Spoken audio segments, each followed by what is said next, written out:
Good morning, everybody. Welcome to our Employee Campaign Managers virtual briefing. We're so delighted to have you with us today.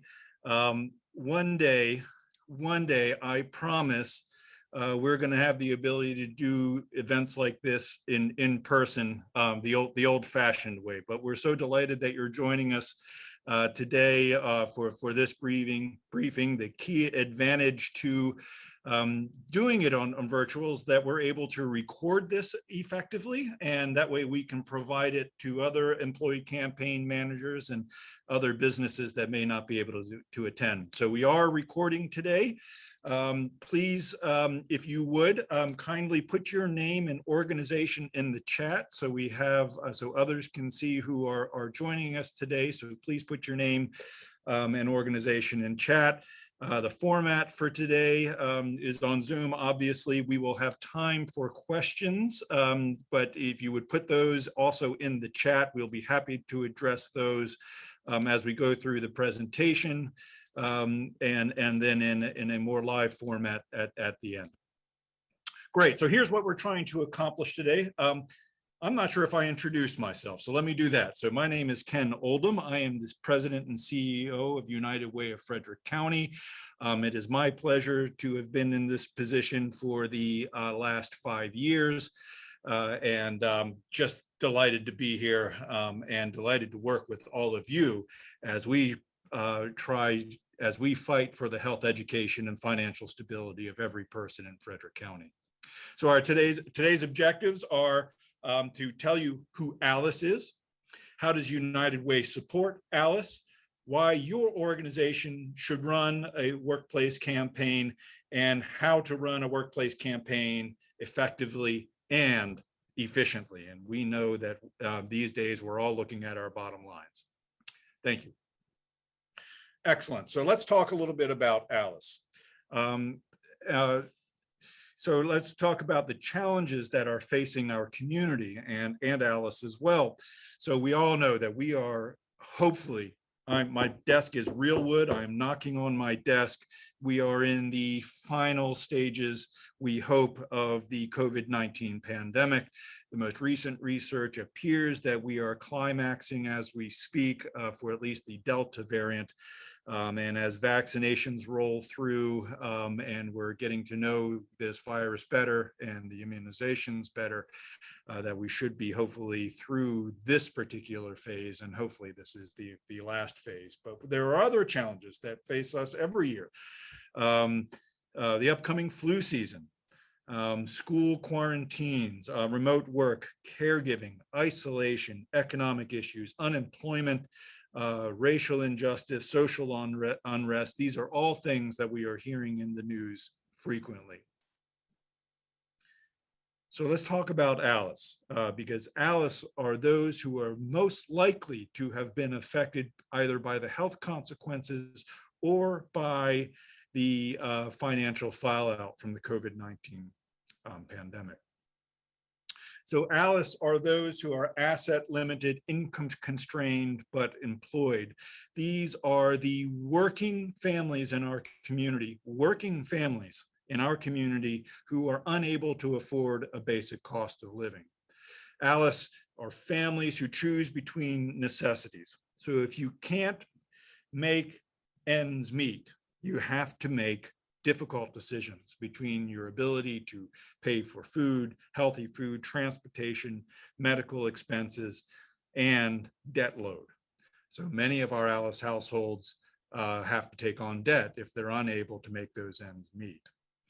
The Alice report is a report that we produce every other year. So we last produced it last fall. The data from that is usually 2 years behind. This is outstanding information, but it's federally available census information and Bureau of Labor and Statistics. It takes time to compile that. So the data is always two years old.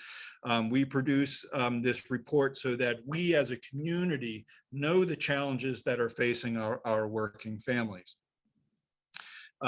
Because we produce that every 2 years, and the most recent report was released in 2020 using 2018 data. That data did not adequately represent the challenges facing households in the pandemic.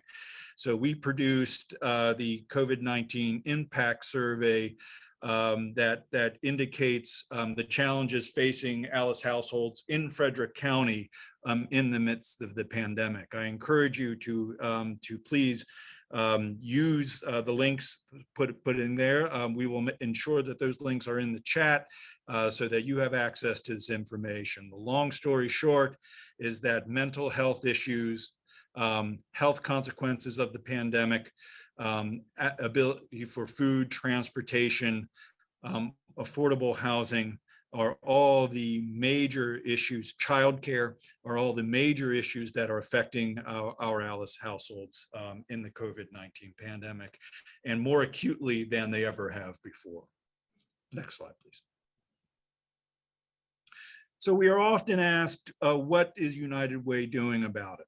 And we have, thankfully, and we really are very thankful that we were able to start an initiative called the Prosperity Center before the pandemic. And we're thankful because we were essentially set up for the unfortunate arrival of a economic fallout like a pandemic. And the Prosperity Center's mission is to provide Alice households resources so that they do not fall into poverty or worse. It is a key prevention mechanism in Frederick County. The Prosperity Center has two primary functions right now, and hopefully with expansion in the coming years.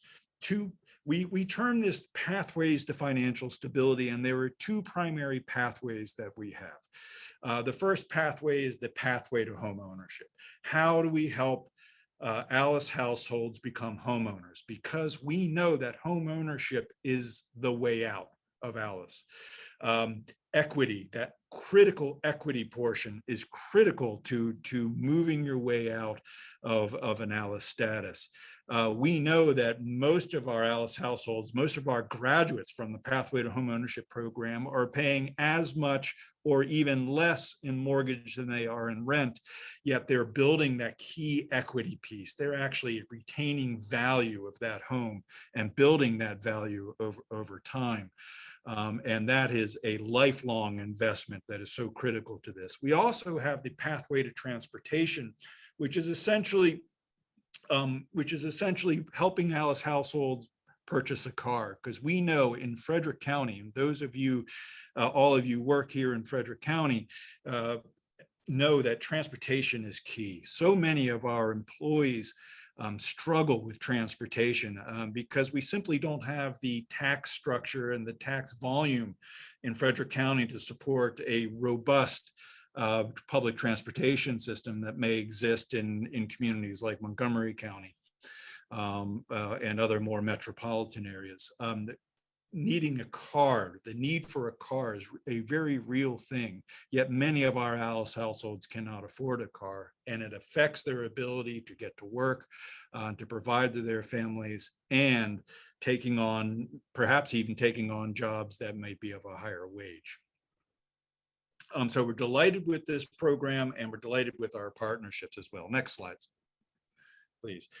So the pandemic hit, and we set to action at United Way. We really jumped on it, and we started in partnership with those foundations, the local foundations listed there. We launched the COVID-19 Emergency Relief Campaign to provide immediate relief to our Alice households in Frederick County. We were able to raise over $300,000 in about a month, and we spent that time, the next several months, distributing those dollars to local community nonprofit partners who are providing critical resources, continue to provide critical resources to Alice households in the midst of the pandemic. We were able to provide 50 grants, equaling the exact amount that we took in And we're so happy with the success. You'll see there pictured an image that you might see when you're working with United Way quite a bit. That was a piece commissioned by Ellen Byrne, who donated this on the behalf of our effort to raise money through the emergency relief campaign. We love this image, and we think it adequately represents what we are all going through and the sense of community that we have experienced in the midst of a rather tragic set of events in the COVID-19 pandemic.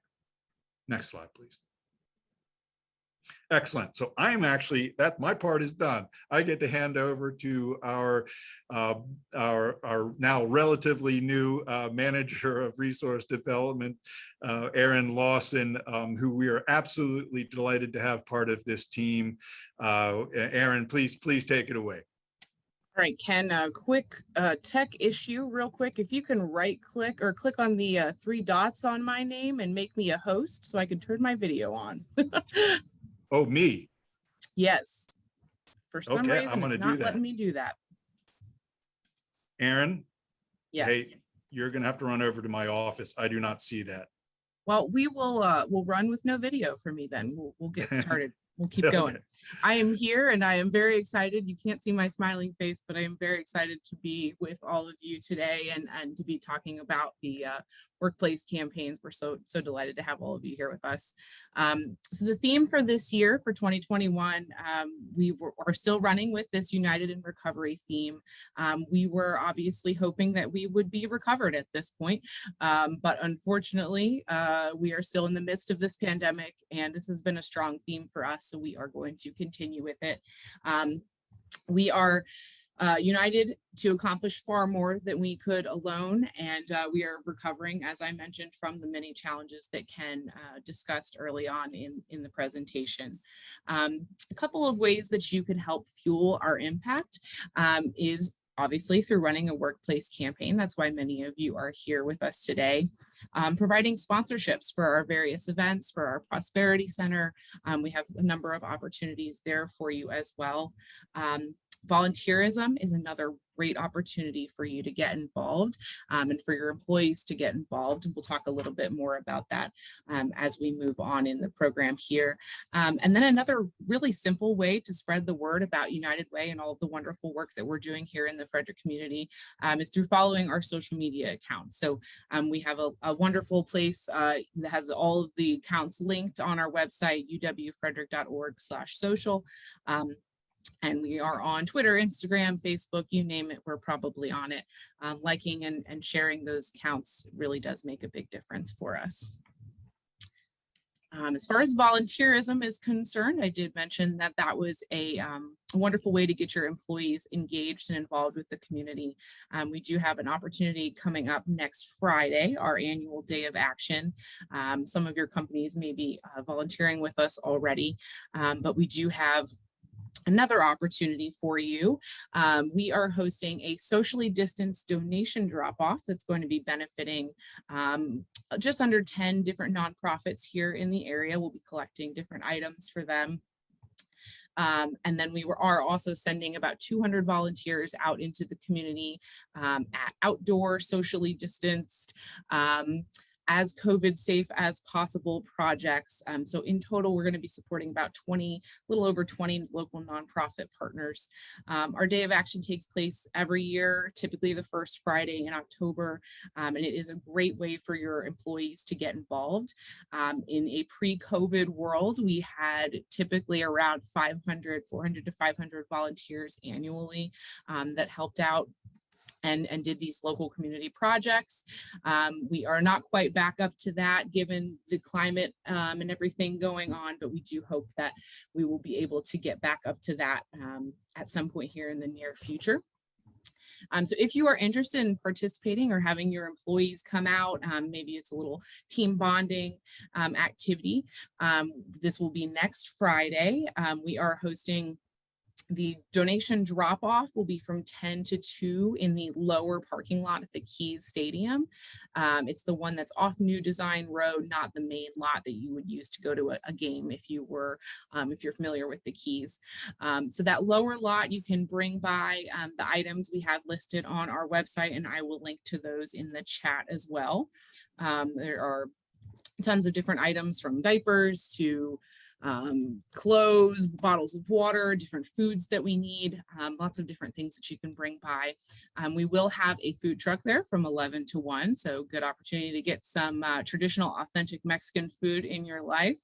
And also we will have a vaccine clinic. So the Frederick County Health Department is going to be providing a vaccine clinic from 11 to 1. And you can stop by and get your free vaccine if you have not already done so, and we can hopefully put an end to this pandemic. So please, we encourage you to stop by next week. Some more volunteer opportunities. We do have our VITA program, our Volunteer Income Tax Assistance Program. This is a opportunity to provide free income tax preparation to help our neighbors with low and moderate incomes get back their maximum tax refund.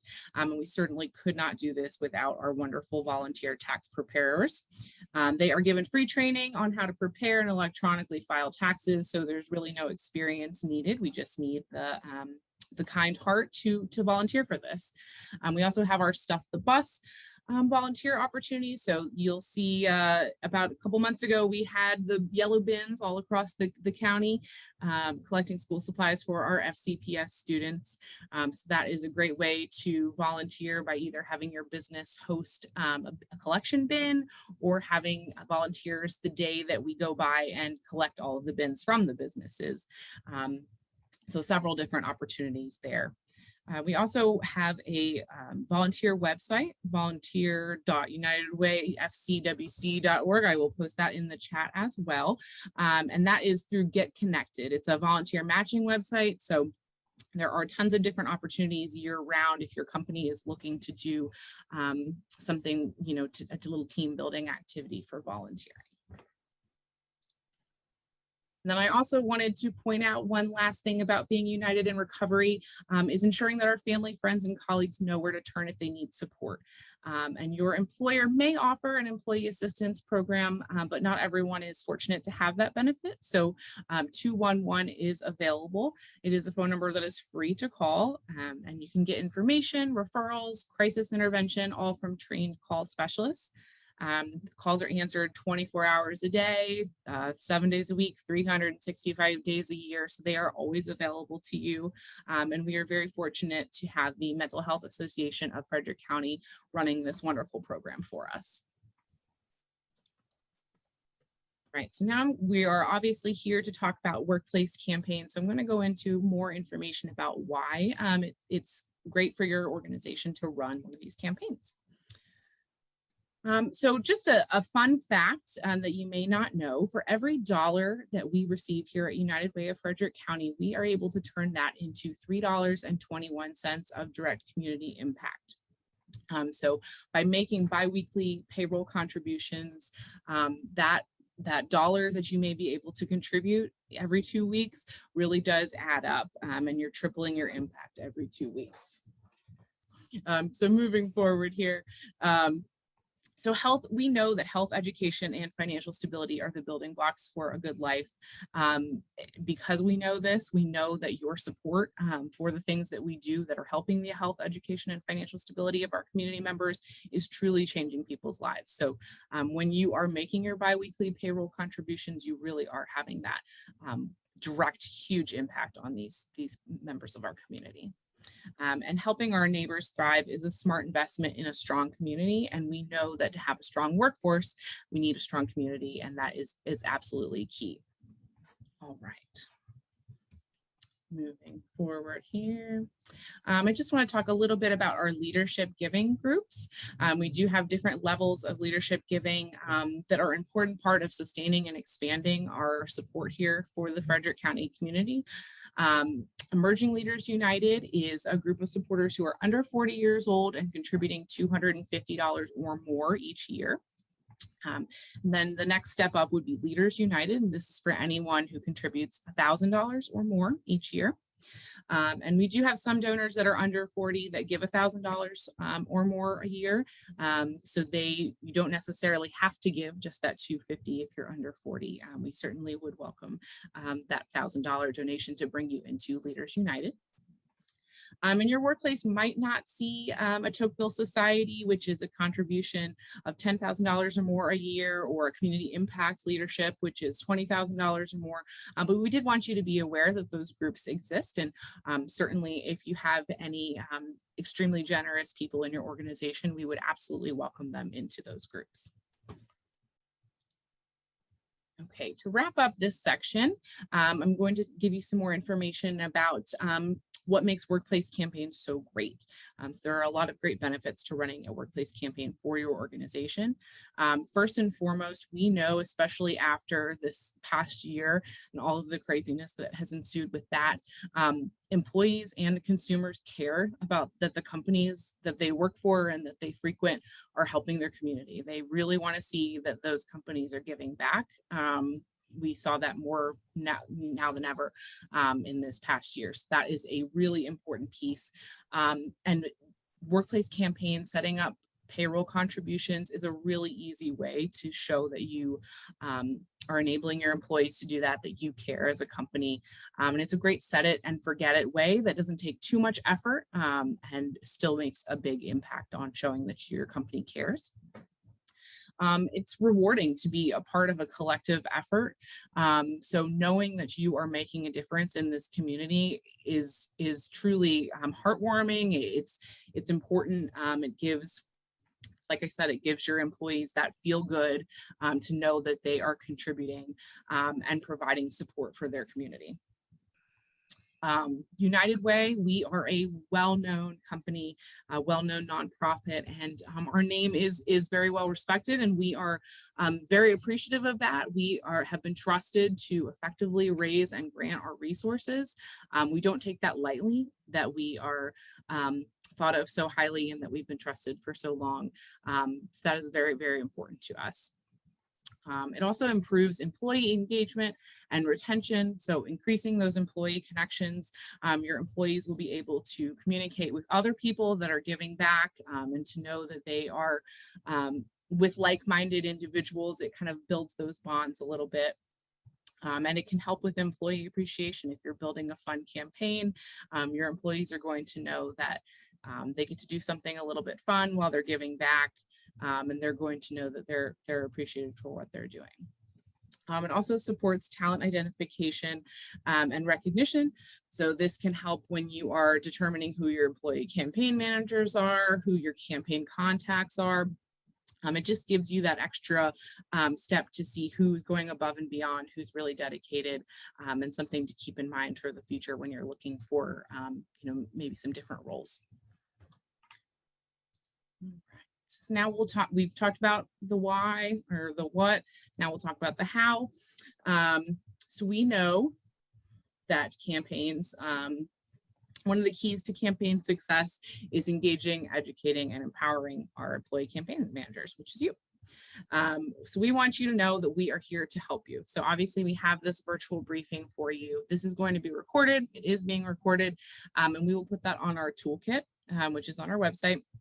So after this, if you've forgotten something that we've said, you want to share this with another team member that you may be pulling in as a secondary ECM or part of your campaign cabinet team, you can share this video with them.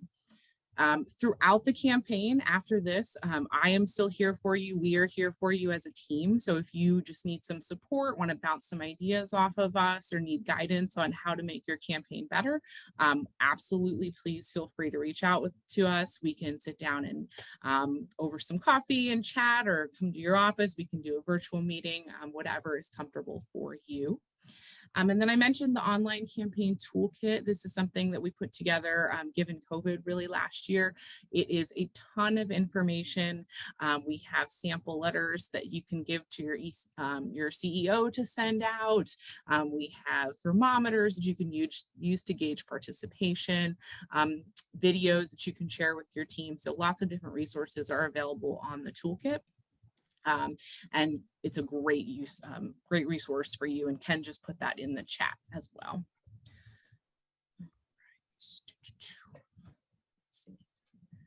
All right, so there's 4 main steps to running a campaign. Prepare, inspire, ask, and thank. And thank, we'll talk a little bit more about that later. You may notice that it is in all caps, and that is a little preview of what you'll see on that last step there. So for preparing, the first step that you want to do when you're getting ready to run your campaign is securing support from your leaders. It really helps when you're getting that top-down support. So talk to them, make sure that they are on board, and that is your first step. You want to get with them and ask about the budget, if there is any budget for incentives, and also if there's a budget for a company match. That is a great incentive for a lot of employees if they know that their dollar is becoming $2 because of what their company is able to do for them. That really makes them feel better about giving and know that their impact is being doubled. And you also want to see if your leadership team can send out that first email to your staff. Again, it just shows that there's top-down support and that this is really important at the core of the organization. Next, you're going to want to determine your campaign team. So like I said, you've got your employee campaign manager or managers. We have found that a lot of organizations do really well having 2 campaign managers. It just, you can brainstorm, bounce ideas off of one another, just helps to build that motivation, and you can each designate different things that you need to be working on for the campaign. You may even want to go a step further and in the different departments of your organization, find a contact in each department. That can help as well with making sure messaging is getting to everyone, and take a little bit of pressure off of you as the employee campaign manager. And then you also want to make sure in your accounting or your HR department, wherever is going to be handling the payroll, once these contributions, the payroll contributions are pledged, you're going to want to get that information to them so that they can coordinate with ensuring that the pledges are coming out of their payroll. After that, you're going to want to set your goal. We tend to say that the participation goal is a better goal to set than an amount. It doesn't alienate people when you're doing a participation goal. It allows people to know that even if they're only able to give $1 per paycheck, they are still part of the larger impact that this is making. Sometimes if you set an amount goal, it might scare some people off, and they might think, well, I can't possibly give that amount, so I'm just not going to give anything. So that's why we tend to say that the participation is a better way to go. But certainly feel free to set those amount goals, internally if that is something that you're looking to do. And then also you're going to need to develop a campaign plan and timeline. So the timeline, you're going to want to know what that period is, whether it's around the holidays or Giving Tuesday. We do find that a lot of people tend to do things more closer to November, December, when people are in that generous end of year holiday giving frame of mind. But that is really up to you. You can run it starting in October, you can start in January, whatever is best for your company. And we're happy to speak with you about the pros and cons of when you might be doing that. And we also have a sample in the campaign toolkit for prospective timelines if you are just completely unsure of what might be best.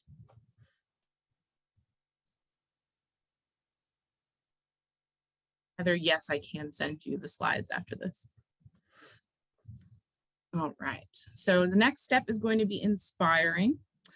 You are going to want to start inspiring by educating your employees about what this is, what they are helping to contribute to. So sharing the challenges, some of the challenges Ken mentioned earlier that our community is facing. You can use our ALICE report and our COVID-19 impact survey data. These are great things to share to show just how important this is to our community, and their neighbors, their friends, their family members could be getting impacted by all of these various things. And so it's really important to show that data. And explaining how we help, what we do. We talked about the Prosperity Center earlier, Day of Action, so all the different volunteering things that we do. Some people just might not know, unfortunately, what United Way of Frederick County does here in the community. And so it's important to share what we're doing here. Communicating. So for communicating, I mentioned the online toolkit. I will talk about that a lot. It truly is a great place, a great resource for you as the employee campaign manager to go to. It's got a lot of things that you can use for email newsletters or just different communications within your company. Sharing the who, what, when, where, and why of what the campaign is, and including a clear call to action. It has great resources for all of those things. Everyone is asking for the slides. So yes, I will send the slides out to all of you after this so that you can keep up with this. All right, and then lastly on here is just motivation. Motivate your champions, people that are really excited about this. Get them to talk to their colleagues, their cube mate, their office mate, and get them excited as well. Use that to your advantage, absolutely. If you would like us to come in and chat or do a virtual meeting with your team to talk more about United Way, we're happy to do that as well, as a way to motivate your employees. Use those volunteer opportunities that I talked about as well. Those are a great, easy way to get people involved and kind of introduce them to United Way. If they don't know anything about us, they can get a hands-on feel for what we're doing. And then convey the what's in it for me. So if you have any incentives that you're going to be using in the campaign, if there's prize raffles, anything like that, that might incentivize those people that otherwise might not participate, certainly let them know that that is an option for them. Some other ways you can inspire, use stories from our website. So we have a lot of great people that we've helped in the community that have been generous enough to share why United Way is so important to them. We have some of those on our website. We have some videos on our website from the toolkit that you can use to send out in an email blast or, communicate with anyone that may be just a little hesitant to participate, so they can see firsthand what their donation is going to be doing and who they're going to be helping. A lot of times people just want to see that it really is going to people and they're making a difference. You can host some campaign events, whether that's virtual or in person if you're back in the office. You can do a kickoff event, a pizza party to have everybody get excited, a lunch and learn. So you can use some of the data from our COVID-19 impact survey or our ALICE report and go over that, or we can come in and go over that if you'd like. With your team. Happy hours are always a great idea. If your company is into that sort of thing, that's always a great way to get people involved and network about what they're doing with the campaign. Again, I've mentioned incentives a couple of times. Some small things like people love koozies. If you can throw a party with some food for lunch one day, if you can raffle off a PTO day, those are always very popular. So there's all kinds of different incentives that really don't have to cost too much to you, but are great incentives for your employees to want to participate in this. And lastly, make it fun. So this should not be something that you are hammering home every day.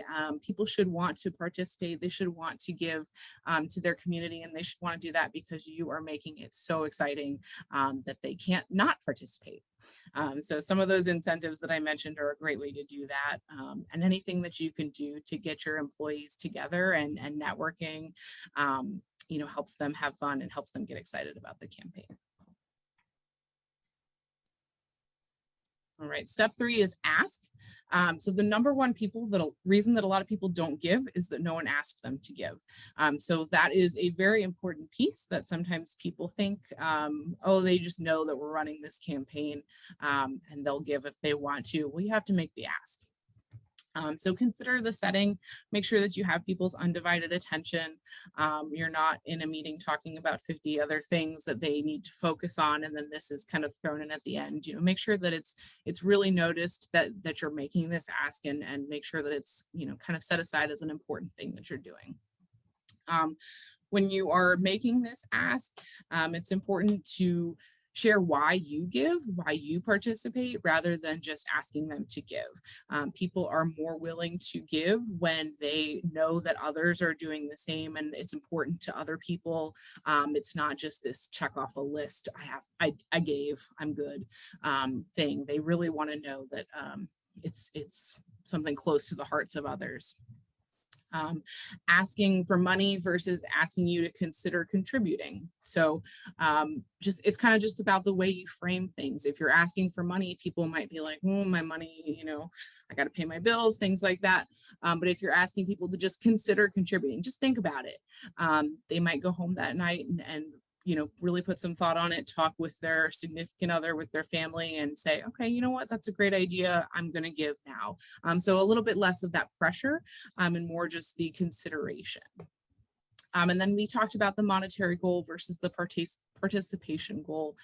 Again, we found that that's a great tool, using that participation goal so that people can really feel like they are part of something larger rather than feeling like they have to give a certain amount. Sharing how and when to give is important. So making that note of, by Tuesday, December 1st at 11:59, you have to submit your pledge form if you want to participate. Sending in clear writing what they need to do to participate and how they can do that is important, because sometimes people just, they might lose track of an email. They might not know exactly where to give. So making sure that you're sending those clear emails and clear communications is important. And then the how much to give. Like I said, we've mentioned the leadership giving groups. Every dollar really does add up. So of course we want these people, hopefully, to be in our leadership giving groups, but it really does make a difference, even if they're just able to contribute $1 per paycheck. So just letting them know that, again, every dollar makes a difference. Every dollar has an impact. Every dollar equals $3.21 of community impact. So let them know that, whatever they're able to give, whatever they're comfortable giving is what they should do. We never want to pressure anyone to give. That's very off-putting to a lot of people by saying you have to give this certain amount. We want it to be up to them, whatever they're comfortable giving. We have several different ways that they can contribute. We do have pledge forms. We have both an online pledge form and a print pledge form, as well as a donation form for credit card contribution. So just to explain the difference a little bit, a pledge is a promise to give, while a donation is at that moment contribution. So the pledge form, by filling out either the online or the print pledge form, they are saying that whenever your next fiscal year starts, whenever you're going to start taking out those payroll contributions, that is how much they're going to give. Whereas if they wanted to make a direct contribution at that moment, it would just come out right then. So these are the 3 different ways that they can give. The online pledge form has been a wonderful option, especially with a lot of telecommuting in the past year or so, people working from home more often, but also just a great option as we move more into this tech savvy world. We do still have the print pledge forms available. So if that is something that you are more interested in, we certainly do have that for you. And then, like I said, we have the online form for credit card contributions. If they don't want it to come out of their payroll, they just want to make the contribution right then and there, we do have that available. And reporting your results. So you're going to coordinate with your HR team or your finance team, whoever might be in charge of the payroll contributions, to share results with them, and then coordinate the payroll deductions. So once you have done that, you will tell everyone what that first deduction date is. We want them to know when the money is going to start coming out, so they don't just get surprised on that aspect. So you'll talk with your HR team or your finance team to figure out when that would be, so that you can communicate that. And then you'll complete the campaign report form. We do have this on our website, the toolkit. And then I can also, if you're interested, bring you pledge forms and the campaign report form in person if you prefer the print option. Once you are finished with your campaign, you will fill out that campaign report form and either email it to us, and I will communicate all of this when I send out the slides as well. You can mail it to us as well if you've done the print option. I'm also happy to come by your office and get it from you. If that's easier for you, happy to do that. Or you can scan print pledge forms into us and then email it to us as well. So several different options. And then once you've done all of this, I think it's a great idea for you to sit down with your team and just do a debrief. What worked, what didn't, what do you want to improve for next year? Getting all of that while it's fresh in your mind is really important. The last step, I said we would come back to this, and why it's in all caps is thank. So thanking people is the most important part, and it's the most fun part. This is where you get to really be creative and show your appreciation for them participating and joining you in this hard work that you have contributed. So a lot of different people that you're going to need to thank. The leadership for supporting you in this endeavor and supporting your employees and participating in this. Other members of your campaign team, so your HR, your finance, your campaign contacts in the different departments. If you have a secondary ECM, you're going to want to thank them, of course, as well. And then all of the donors, so all of your employees that have contributed, that have taken their time and money to put forth into this campaign, you're going to want to thank them as well. This doesn't have to be something that you wait until the end to do. Please feel free to thank as donations come in, to thank as you hit milestones.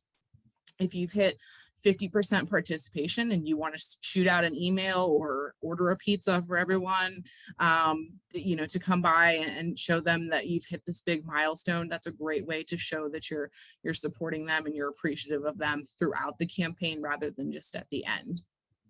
And then, as always, handwritten cards truly do go a long way, whether that's leaving them on their desk or physically mailing them to them. If you guys are not in person yet, there's lots of different options, but people do still love getting those handwritten things, in the mail, and it's more fun than just getting a bill in the mail. So we encourage you to take advantage of that as well. And that brings us to the end. As far as next steps go, please, I encourage you to visit the campaign toolkit. There is a lot of great information in there. Like I said, I will be sending out the slides to you so that you can all click on all of these links that I've put in here and just have refreshers, share this with your other team members. I am available for questions after this, but if any of you do have questions and would like to place them in the chat now, we'll do our best to answer them because we do have a little bit of extra time here. But it's Friday, and I, of course, would like to give you back a little bit of your Friday if possible. Ken has also put my email, I believe, in there. Let's see, I'll put it again. Looks like it was just to host and panelists. Let's see. Erin, I would have put your phone number in, except I don't have it memorized. So which is all number? right. I will put my phone number and email in for all of you as well. Please feel free to give me a call or shoot me an email if there's anything that you think of. If you wanted to ask a question now, please feel free. But I know sometimes you have to think about it first. Let's sit on it a little bit, and then you can always shoot that over to me later as well. We encourage you to ask other organizations that you may have connections with to also run a workplace giving campaign. These truly do make such a huge impact in our community, and working with all of you has been such a pleasure and something that we hope to continue long into the future to make this incredible impact on Frederick County. So please share this with your other connections. I don't see any questions. Ken, is there anything that I'm missing? I think we hit it all, Erin. Awesome. Well, with that, unless anybody else has anything, I will give you back about 20 minutes of your Friday. Yay. I hope you all have a wonderful weekend, and please feel free to reach out to me. You will hear from me shortly with all of these slides, and enjoy the rest of your day.